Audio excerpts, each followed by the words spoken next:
Assalamualaikum warahmatullahi wabarakatuh.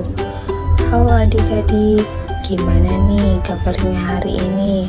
Semoga adik-adik semua selalu dalam keadaan sehat dan tetap semangat belajar ya.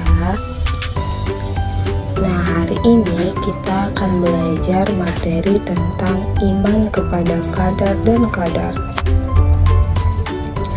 Nah, langsung saja. Kira-kira kalian tahu tidak apa itu iman kepada qadar dan qadar?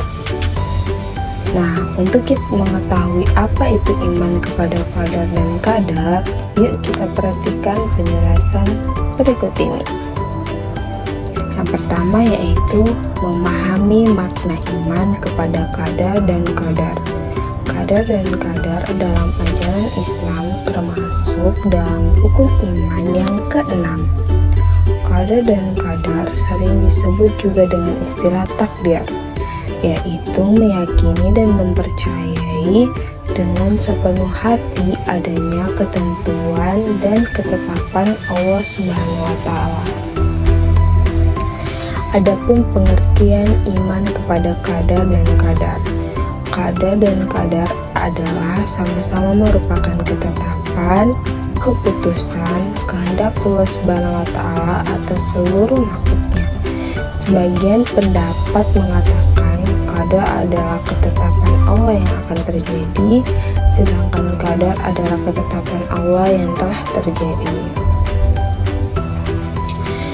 Adapun dalil tentang iman kepada qadar dan qadar yaitu pada surah Al-Qamar ayat 49 yang berarti sungguh kami menciptakan segala sesuatu menurut ukuran. Dan yang kedua ada surah Al-Ahzab ayat 38 di mana artinya adalah ketetapan Allah itu suatu ketetapan yang pasti berlaku. Nah, kemudian yang ketiga yaitu hubungan antara qadar dan qadar. Qadar dan qadar telah ditentukan dan berjalan sesuai dengan aturan yang telah digariskan dan di bawah kaidahnya pula. Dengan perkataan lain, segala yang terjadi di jagat raya ini seperti peredaran matahari, bintang, bulan, dan rotasi bumi dan sebagainya bukanlah suatu kebetulan melainkan sudah ditentukan oleh Allah Subhanahu wa Ta'ala. Kemudian adapun macam-macam takdir. Takdir mubram. Takdir mubram adalah ketentuan Allah Subhanahu wa Ta'ala yang berlaku atas setiap diri manusia tanpa dapat dihindarkan atau ditawar-tawar lagi. Kemudian adapun takdir mu'allaq. Takdir mu'allaq adalah ketentuan Allah Subhanahu wa Ta'ala yang mungkin masih dapat diubah oleh manusia melalui usaha atau ikhtiar jika Allah Subhanahu wa Ta'ala mengizinkan. Nah, adapun fungsi iman kepada qadar dan qadar. Yang pertama yaitu menyadarkan manusia untuk mengakui kekuasaan atau kebesaran Allah Subhanahu wa Ta'ala, sehingga timbul rasa penyerahan diri dengan tulus dan ikhlas. Dan yang kedua, mendorong manusia untuk berusaha dengan sungguh-sungguh ikhtiar dalam mewujudkan cita-cita. Dan yang ketiga, membentuk manusia yang memiliki akhlak mahmudah, yang artinya sifat terpuji. Dan yang keempat, menciptakan rasa syukur atas nikmat dan karunia Allah Subhanahu wa Ta'ala. Dan yang kelima, mengingatkan kepada manusia bahwa semua yang diperbuat di muka bumi pasti akan dimintai pertanggungjawaban. Dan yang keenam, manusia menjadi termotivasi untuk bekerja dan berusaha dengan benar menurut pandangan ajaran Islam.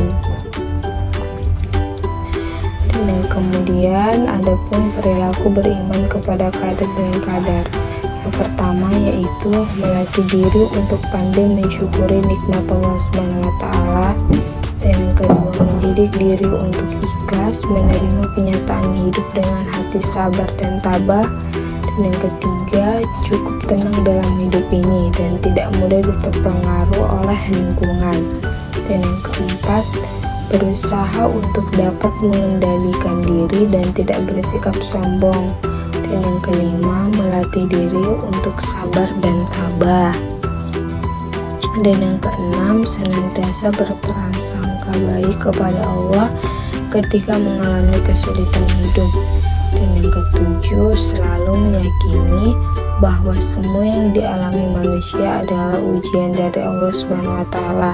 Dan yang kedelapan, yakin bahwa di balik suatu peristiwa yang kurang menyenangkan pasti ada hikmahnya. Nah, adik-adik, itulah tadi penjelasan singkat tentang materi iman kepada qadar dan qadar.